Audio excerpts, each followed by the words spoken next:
What is up, you back in another video? Today's video, man, we're playing some Battlefield 2042, man. It's been a while, dude, since we played this game.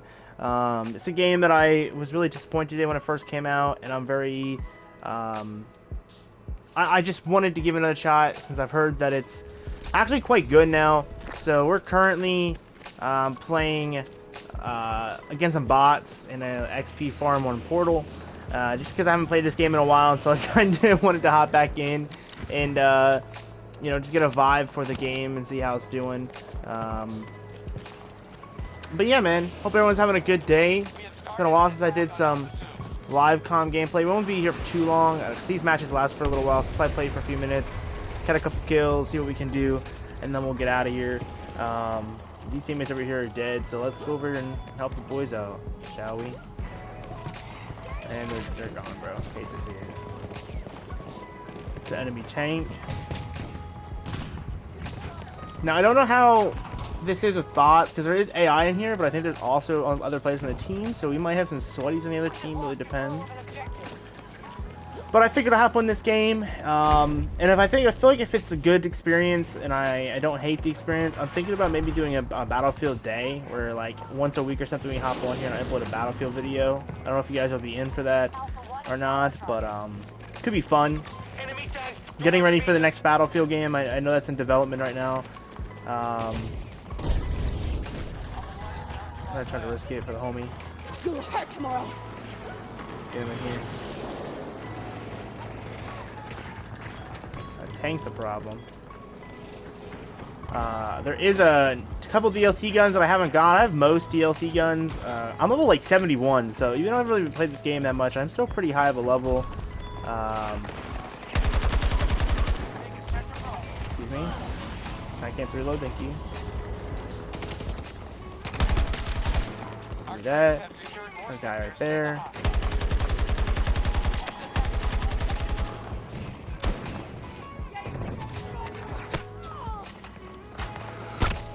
That sniper got me, but yeah, man, I haven't played this game in a while. I think the last time I played with it, I was playing with my boys that I went to high school with, and we were playing a little bit. That was back like last year sometime, so it's been a hot minute. We're gonna put the big boy scope on, I think. But yeah, that was a little while ago, so it's been a little bit since I last played, and you know, I've heard this game has gotten better, and honestly, I've been playing it for about 20 minutes or so far. Okay, bro, chill out. I've been playing for about 20 minutes.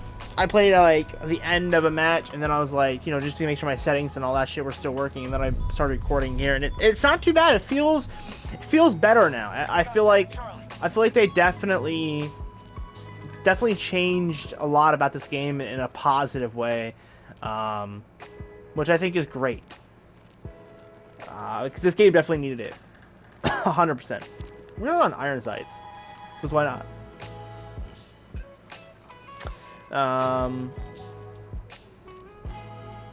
Let's see if we got anything here. Attachment system. I actually think this is a unique style of attachments. I know a lot of people haven't really talked about this on this game before. But if you're wondering what I'm working towards, I'm trying to get this master key unlocked because I'm trying to get one of the DLC guns, and the DLC gun requires a shotgun underbarrel with assault rifles, and I don't have any, so seems legit.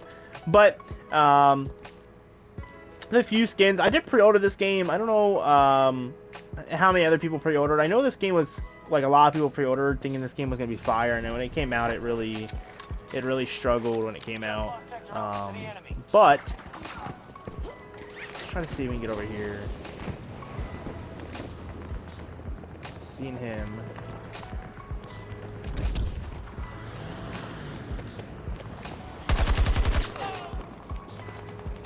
But when this game came out, man, it was hype, bro. It was I don't even remember what COD it was. I think it was this and Modern Warfare 2 or something, or this and Vanguard or something. It was.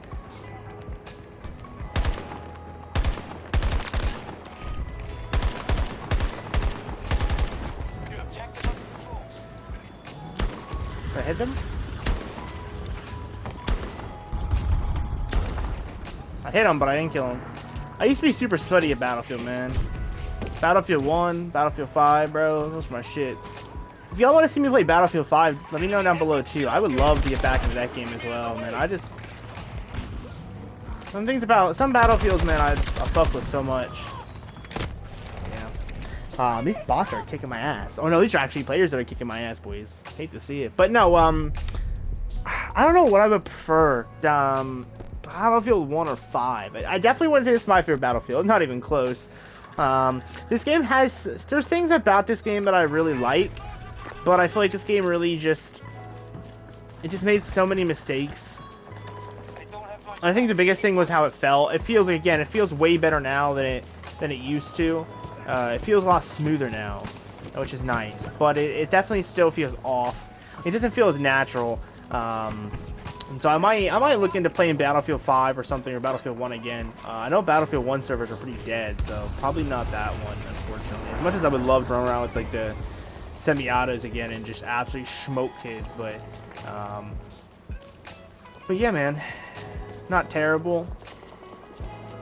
I wish Battlefields in these modern games just weren't so expensive for space. Like I have like Call of Duties and Battlefields both downloaded, but space-wise, like this game's almost 100 gigs. Model for 3, that shit's I think 237 for me right now. What's a helicopter? Little fuckboy in a helicopter. This is the only thing I don't miss about Battlefields, man. This is the only thing I don't miss, man. I don't miss the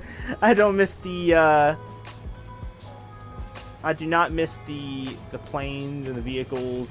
Let's hop into a plane and cause some havoc, shall we? I haven't flown a plane in a Battlefield game, so don't mind me being absolute dog water. Game's over. That was actually quicker than I thought it was. But anyway, I hope you guys are having a good day, man. I didn't really know what to upload today. I was kind of torn between a COD tips and tricks video, but I didn't want to push another one of those videos out. And so I was like, you know what can we play? What can we play today? And then I was looking on Twitter, and I saw some people talking about the new next Battlefield games leaks, and how EA is talking about the next Battlefield. And so I was really interested to see just how Battlefield 2042 is now, and I think it's definitely in a much better condition now than it was, say, 5, 6 to 12 months ago, or even a year ago. I think what really struggled with this game is I feel like they really didn't take advantage of everything they could have in this game. You know what I mean? I think there was so much more they could have took advantage of when it came to this game. Like, this game had such a great opportunity to be one of the best shooters on the market, especially with Portal, Hazard Zone, Team Deathmatch, and all the other game modes like Breakthrough and Conquest and all that. They had so many options. But let's take a look at some of the guns we have in this game, since I feel like some of you might have seen the guns recently. So you can see here that I've put in quite a bit of time on this game back when it was newer, because I wanted to get my money out of it at least. Because I found like $100, so I wanted to put about $100 worth of playtime into it, and I feel like I have, and I don't feel nearly as angry about this pre-order as some people do. But we got some pretty cool guns in here. We got some like really cool guns. I know this is my favorite handgun in the game to use for when I was grinding, because this gun just felt so solid, the MVK. And we got the MATAV in here. We got the Bison. Got the MP9. We got a Vector in this game. Got a Scorpion Evo, P90, 74U. We have the G36. The ACRs in here. We have the SCAR. We have a modern ACR called the AC42. This is actually one of my favorite guns in the game. In my honest opinion, this is one of my favorite, if not the best, in my opinion. This gun is insane. This is what I found myself using 99% of the time, other than this. When this dropped, this DLC gun, it was mental, man. And when I say mental, this gun is crazy, bro. It's so insane how crazy this thing is. Surprisingly, I thought I had the tier 1 camo, but I actually don't have the tier 1 camo, which is this camo right here, because you have to get 1,200 kills with it. which is unfortunate. But yeah, it's just there's some really cool camos in this game. Again, that's something this game really missed out on. Like, if I decide to download Battlefield 5, sorry, one thing you'll take about that game that I think was really dope is that game actually had its own gold camo you could grind for. I think I have a few guns gold on that game. I think I have like the MP40, the STG, I think, of gold. Honestly, now that I'm talking about it, I'm probably going to download that game just to see how the lobbies are. If the lobbies are good, we'll see. Let me upload that on the channel more. But I think this game could have had a mastery camo grind. I feel like Battlefield doesn't give enough opportunities to have these mastery grinds like they should, because I think there's a lot of opportunities there to have it. But moving on, let's see what other guns we have. I think this is a Chinese gun. This is the DLC I'm working on right now, the AK-5C. I want to say this is a Chinese weapon. I could be wrong. It looks like a Chinese gun that I've seen out of other games. It has it as a Chinese gun. If I'm wrong, let me know down below, but it does look like a Chinese, like, AK AR-15 combination type of gun. And this looks super sick.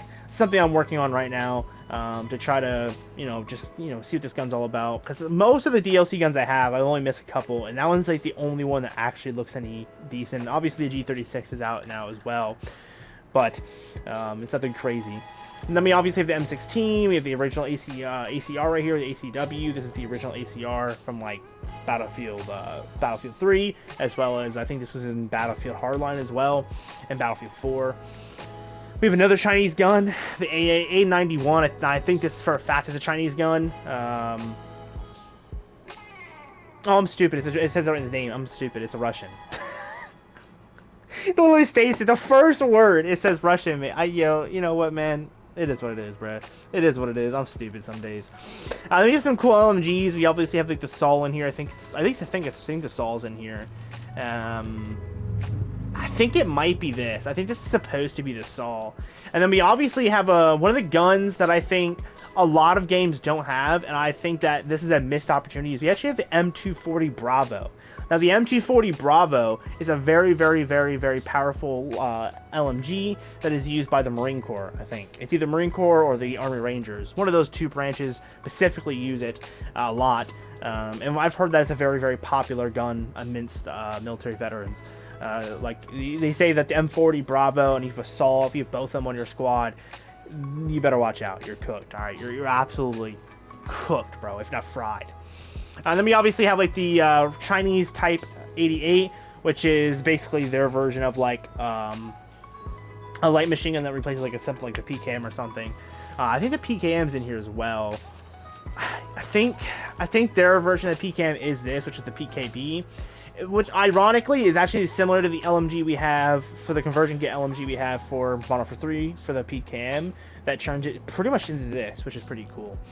So, and then for assault rifle, for marksman, sorry, we have this one, which I believe is supposed to be going for like an AR-15 marksman, kind of like I can't think of it. I think it's like the S93 or something. I forget the name of it, but it's very popular amongst the Marine Corps for marksman rifles. We have some other really cool ones in here. I always thought this is kind of weird because this is a marksman rifle, but it looks like an SMG, which I think is always pretty interesting. Obviously, we have some DM14, we have SVD, I mean, some pretty cool ones there. We have the SWS. Now, this actually is one of my favorite snipers in this game. I use this a lot when I was quickscoping.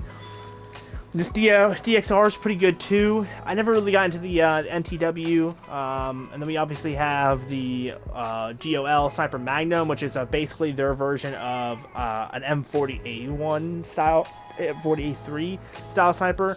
This game is classified as a German bolt-action rifle. I think the M40 is also German, at least the one that I'm aware of. I think it's German as well. It has some similarities as well to this. I don't think it's the exact one. This is more of a modernized, futuristic version of the M40, but you can tell the similarities is very, very obvious. And then for shotguns, we have some pretty cool things like the MCS, which is like a standard pump action. We have the models, not the models, sorry, the Lockwoods, as we have them in COD now, or the MK2, I think is to call them in Modern Warfare 3 specifically, which is pretty cool. And then we have a crossbow, or their version of a crossbow, and then we have this thing, which is I don't remember what this is. I think this is like a electromagnetic force that launches a projectile, so it's like a laser style gun or something. You have another shotgun here. We have the this is like a version of like an AA-12. This is something I think if I remember correctly, Capcan uses this in Siege. I remember correctly. So those are some of the guns that we have now in the game. Again, there's some really sick ones. I didn't go over all of them. There's some that I just didn't go over. Like obviously we have an M4 here. We have a MTAR in here, and the AN-94s in here. So there's a bunch of guns in here. There's a side-on shotgun, a Deagle, a Beretta.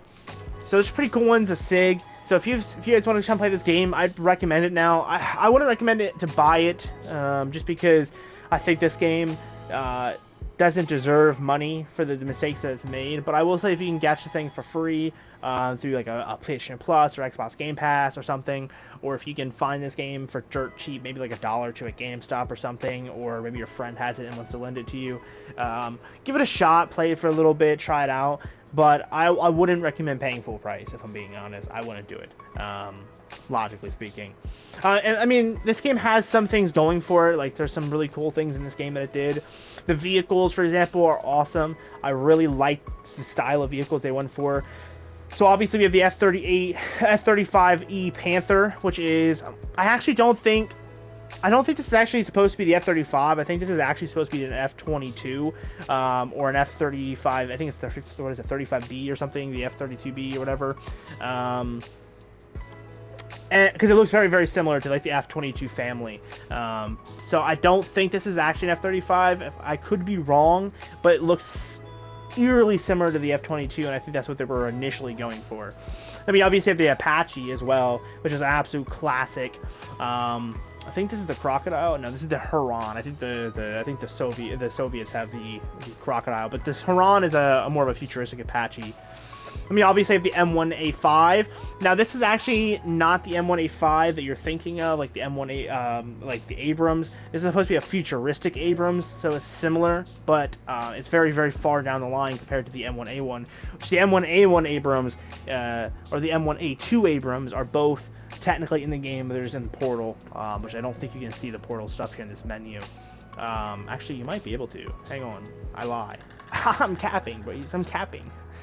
Oh, so here, this makes it a little easier to see what guns are from which games, by the way. I forgot that you could do this. You can actually switch eras, so we can go to World War II, and you can actually see the World War II guns. So you can go, you can see we have the STG, the BAR, the Brent, M2, Thompson, MP40, etc., Kar 98.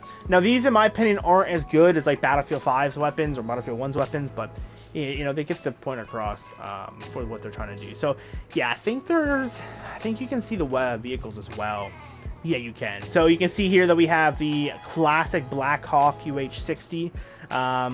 This is the helicopter most famously known from the movie Black Hawk Down, which is about a bunch of these helicopters going into Malaysia, I think it was, or not Malaysia, I'm sorry, Mitsubishi. I think it's in Africa, if I remember correctly. And they get shot down by rebels over there. And it's like this huge, huge thing that happened in the early 2000s, or late 90s, in that area. There's a really cool game, by the way, coming out for anyone interested in that. There's a Delta Force game coming out soon that has multiplayer, kind of like Battlefield style, but they also have a whole storyline based upon the Black Hawk Down, which is pretty dope. But here we have the M1A2 Abrams, and this is my favorite tank of all time. Just a fun fact about me, I love the M1A2. It's one of the most OP tanks ever made in human history. This thing's a beast. I've heard stories of this thing taking direct RPG hits to the sides, the fronts, and surviving and still fighting in that battle. I've heard stories of tanker units driving over landmines with these things, and they still don't they get destroyed. These things, at least from our usage in Afghanistan, are supposedly, like, basically are indestructible. We fought a whole war in Iraq, I think it was, and we didn't lose a single one of these things. So, like, it's one of my favorite tanks of all time, and it's just so sexy looking, man. It looks so clean and crispy. And then we obviously have the Humvee, Mr. Humvee, which is a vehicle that I personally love, but I understand why people hate it so much, because it's a very not useful vehicle, but it gets the job it wants to do done relatively with ease. Then we always have the Bradley. The Bradley is one of those vehicles that when you see the Bradley coming to your aid, you just feel good, man. You just feel safe when the Bradley's around. These Bradleys are super good too. Honestly, the Bradleys and the Abrams together are just an impenetrable combination. They are insane. Then we obviously have some Soviet, Russian-looking vehicles. We have like the BMD. BMD, you might remember from COD 4 in the story mission, all gillied up. They have BMDs, but they're a longer, flatter, wider version. But these are basically the same thing. They're basically their version of troop carrier tanks, kind of like our Bradleys. That's their version, just shittier. And then we obviously have the T90. With the T90 is ironically not that great in terms of modern conflict. We're seeing this in Ukraine right now, how bad the T90 is in general. And then we obviously have the Hind as well. The Hind is a classic, dude. I feel like everyone's seen the Hind. The Hind's like something you see in every single like spy or war movie from like the 80s, 90s, and even the early 2000s. Even now, a lot of war movies still use the Hind as their go-to, which is pretty cool. I know some people don't care about this, but I haven't really talked about this game all that much on the channel, and I just wanted to talk about some cool military vehicles. So let's see what we got for Battlefield 3. Battlefield 3's got the same thing with the M1A2. We also have the LAV-25. This is kind of like the vehicle you see in Modern Warfare 2. If you remember the mission where you're going to get the president, the Russian president, he's crashed or whatever in a plane, I think it is. There's a vehicle you're like guarding an LAV. That's pretty much what this is, except that one's longer. I think that one's a 5-wheel. I could be wrong, but I think that one's either 5 or it's 4. It's just the way it's designed on that game is a little longer, but the same thing pretty much. And then we obviously have the Little Bird, again from Black Hawk Down. This is another very, very popular helicopter. You see a lot in that movie as well as in the story about that event. The Little Bird is a great just helicopter in general. It's obviously not the most overpowered helicopter, but it's not going for that ability. It's being designed to get in there, in and out very quickly. And we obviously have the classic Apache as well. They have the F-18 in here, which I think is super sick. We have also the A-10 Warhog, which there's not much to say about the Warhog, man. I mean, just burr, you know what I'm saying? If you know what I'm talking about, bro, let me put some burrs down there below. And then we obviously have the M-Track, which is basically just a mobile troop carrier for aquatic and ground forces. So like they can do this in the ocean, they can use this on ground, etc.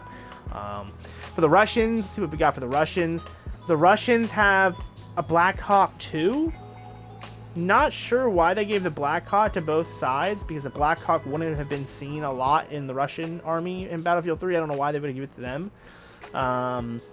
The Russians would have used things like the Hind as much more common. And then they have the Z11W. This is kind of like a Valkyrie if you play GTA 5. It's kind of like the Valkyrie a little bit. Then we have the Havoc, which is their attempt at an Apache. We have the Su-35BM, which is like their counter to like the F-18 that we see on the other side. Then we have the Frogfoot, which is one of the most dorkiest looking planes ever. And then we have the so this is actually what I was talking about earlier, the BMP. This is what you see in Modern Warfare, I mean not Modern Warfare, COD 4 Modern Warfare, in all gillied up. This is the exact thing you're seeing. I think on those versions, the PKM on top is either not there or it's smaller in scale. But this is the exact same style. You can actually see it has the exact same color paint and everything. It's very, very, very similar to that one. And we obviously have the T90 again as well. So these are just some things that I took notice to. We can look at the World War II vehicles while we're at it and just call it a day. And World War II vehicles we have for the Americans, obviously you have the Sherman, the classic. You also have the Wolverine. The Wolverine was a different type of Sherman. I think this one has the bigger 76-inch barrel. Okay, so this is quite odd. This is just a rant. I'm going to rant for a few seconds here. They have it listed as the Sherman as a 75mm gun, but it was not a 75mm gun. All you have to do to realize this is go play Hell Let Loose. That game is on ultra realistic milsim of World War II. That they pride themselves in accuracy, and the World War II actually has a couple different Shermans, and you see this in Hell Let Loose too, where you have like a 75 millimeter, 76 millimeter Sherman. But I think the standard Shermans were only about, I think, a 60 millimeter gun, 65 millimeter gun. They were quite small millimeters. They were very, very powerful. They were very, very well equipped to take care of other armor. But you're going to see like your Tiger and Panther destroyers. Those are going to be your 75s and 76s. So I don't know why they have the regular Sherman listed as a 75. It's not a 75. But with that being said, I'm off on ranging. We have the half track, which is a classic, just all American looking vehicle. I think it's one of the sickest vehicles we've ever designed as a country. And we obviously have the B-17 bomber, which is, it's a B-17, bro. I feel like if you watched any World War II movie, you know about the B-17. You know what I'm saying? And we have the Spitfire. Again, very odd they chose the Spitfire. I mean, I guess I get it because the Spitfire is fire. It's a good plane. But, like, I'm really surprised they didn't just give us, like, they didn't give us, like, the classic, just American fighters, because those were more well known. But we got the Spitfire, so shouts out to the British. For the Germans and for the Japanese, the Japanese actually don't have anything in this game, I don't think. I think these are all German vehicles. Like in the Americans, we have British and American, but the Axis didn't actually. They just did one Pacific branch, which is the Germans. So you have the BF-109, which is the Mitsubishi. I think it's the Mitsubishi BF-109. Because I think Mitsubishi did all of the aerial vehicles for all the Axis sides, so Spain, or not Spain, Italy and Germany and France, or not France, Japan. I can't English today, man. But anyway, all the Axis powers that were involved, that were signing with them, they kind of handle all the aircraft. And I'm gonna be honest, I got a hot take here, bro. I'm gonna be honest. The Mitsubishi organization made some of the best looking planes I think that we will see from the World War II era. The BF-109 is so beautiful. It looks so good. I don't care if it's for the bad side or not. It's a fire-looking plane. It was very, very good. It was one of the most deadliest planes in the European theater for quite a while. These things were fast, and they were agile, and they were very good at dogfighting. And then we have the Mitsubishi Zero for the Japanese. The Zero is probably my favorite plane of all World War II planes. It is the plane that I have been the most interested in my life. It's just a fascinating plane. It was so good for what it was trying to accomplish, and it put up a hell of a fight in the Pacific theater. And I mean, we had to make some pretty great strides in our own aerospace technology to counter the Zero, and we obviously did it. By the end of the war, we had far superior tech. But the Zeros were awesome, dude. They were so cool. They were so slick. Again, there was the Zero and the BF-109 were both pretty much the same design. They were the flat, long side wings, very slender body, through propeller system in the front. Same core design, single pilot type of style. So it's very, very similar. And then we have the Stuka. The Stuka, which I think is the sickest sounding plane ever. Like the Stuka, the Ju-87 Stuka. It just sounds so good. It sounds terrifying. And one of the things that was most well known with the Stuka was the Stuka sound when it came for a dive bomb, which I think was pretty cool. A lot of people forget that the Stuka, like, I feel like if you ask someone who's a World War II history buff, they'll tell you about the sound the Stuka made. But if you're someone who just says, shows a picture of the Stuka and they see it, they're not going to be able to tell you the sound, which I think is pretty interesting, because the Stuka was known for a sound, and that was pretty much it. It didn't, from my information, it didn't perform all that well. It was kind of a thing that was kind of overrated. Like when it came to just an aerial technology compared to the competition as well as his fellow planes. It wasn't nothing crazy. And then we have the Tiger 1. The Tiger 1, the same with the Panthers, were actually not that common in World War II. A lot of people think they were common. They were around, but there weren't like hundreds of thousands of them made. We're talking a couple thousand, maybe 10,000 at the most, of these tanks being developed, and most of them were on the eastern front, not the western front. There was few on the western front, but again, most of the tanks you're going to be seeing Americans and the British fighting in the western front are going to be Panzer IVs, and the other types of panzers, maybe the tank destroyers. A lot of howitzer guns are going to be spotted in the Western Front. That's what a lot of the tank casualties, I believe, are from. But the Tiger is nonetheless one of the most insane-looking tanks ever made. The Tiger 1 and the Panzer were both feared among many. From pretty much every side in World War II, they were feared because they were known to just be so strong when it comes to how much they could take. But these things obviously had a lot of issues in terms of the fact that they were for a side that which had barely any resources. So a lot of these tanks, from my information, a lot of these tanks were actually caught on trains on the Western Front. So a lot of times when they saw these Panzers or Tigers, they were actually just on trains, just sitting there because they didn't have either the fuel to run them, the manpower to run them, or the ammo to use in them, or they were just, damaged and couldn't be repaired because they didn't have the technology or the resources to repair them anymore. Especially in late war, because it was late war and a lot of Germany's infrastructure was pretty much flattened by the Allies. So it's a pretty cool thing. I personally love the Tiger 1. I think it's one of the dopest World War II tanks we have. But this is from an era in which tank design was at its peak for visuals. So like the Americans had some really dope tanks with the Shermans. The British had like the Challengers, the early versions of Challengers, like the Churchill, which I don't know why I call that a Challenger, but it's kind of like a Challenger in a way because they're the beginning of their tank tree. The Germans with the Tigers and the Panzers. The only really branch of World War II that didn't really see a lot of tank action would be the Japanese. I think the Japanese had small little anti-personnel vehicle tanks. They didn't really have any big heavy tanks. I mean, but to be fair, they were on a coastal island hopping type of thing, so it didn't really make sense to have big ass tanks. But moving on, before this video is 40 minutes long, we have the German half-track, which is probably the most well-known. You see this a lot in Saving Private Ryan, or Band of Brothers, or any other World War II movie. Then we obviously have the Kolbewagen. The Kolbewagen.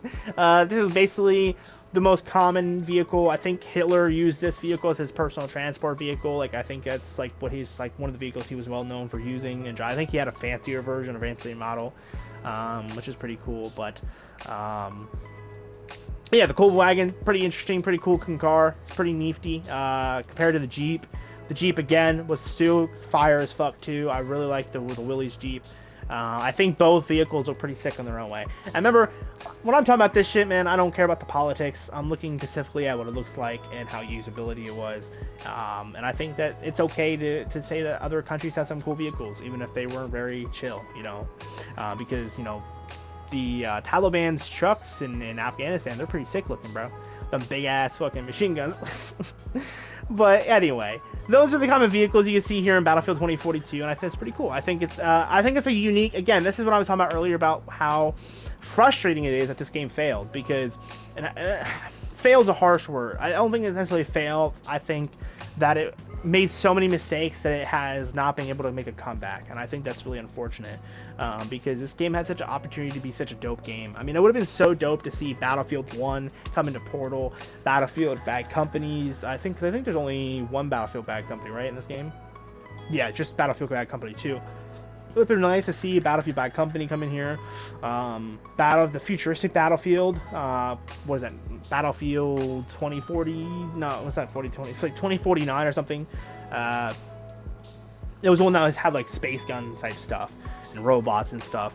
That would have been cool to see in here. Maybe Battlefield 4, Battlefield Hardline. I just think that would have been dope, man. It would have been really awesome to see that all come back, and I wish this game would have been given the chance to blossom like it should have. At the end of the day, man, I love Call of Duty. I'm a Call of Duty guy first and foremost, but at the same time, I like that Battlefield exists, man. I'm not an anti-Battlefield guy. I played Battlefield just the same amount of time as Call of Duty. And I think it's important that both games exist because they give each other competition, and we only benefit from competition. We don't lose from competition. So it is what it is. I hope the next Battlefield game is good. There's not much information about it right now. We just know it's in development, and we know that this is going to be the biggest project for Battlefield ever, which worries me because that's what they said about this game. So I'm hoping history doesn't repeat itself. I'm really hoping EA and DICE can stay the fuck out of politics. That was this game and Battlefield 5's biggest problems too, is they had a lot of politics involved with these games. They need to keep politics out. But yeah, let me know down below if you guys want to see more Battlefield games on the channel. I'm probably gonna download Battlefield 5 after I upload this video, and just see how the servers are, see if if it's worth even playing that game still. And if the servers aren't great, I'll play this game. If not, maybe I'll like download that, and we'll play that both randomly. But it could be fun to play something other than just Call of Duty or something on the channel, especially since Call of Duty and DayZ are probably the only 2 games we play right now on the channel. Yeah, it would be nice to play some other games. And it's nice to just, play a different shooter for once, because, playing the same game for day in and day out for years can be kind of exhausting. So it's exciting to once in a while just go play some other Battlefields or other shooters. And there's lots of shooters coming out. Like I said, Delta Force is coming out. There's a few other shooters that I've heard about that are coming out on console, and I'm very, very excited that the console FPS genre as a whole is booming instead of collapsing. So, anywho, I've been rambling for about what feels like an eternity, so I'll let you guys go. I hope you guys found this video enjoyable to watch. Maybe you learned something about the vehicles. If you think I got something incorrect and you want to talk about it down below, let me know down below. I would love to. I don't think anyone knows everything about history. I think it's a good thing to talk about history and learn about it and learn new things, or correct people if they're wrong, so that we all can progress in society. With that being said, I love you guys. You're one of a kind, and I'll see you guys in the next one.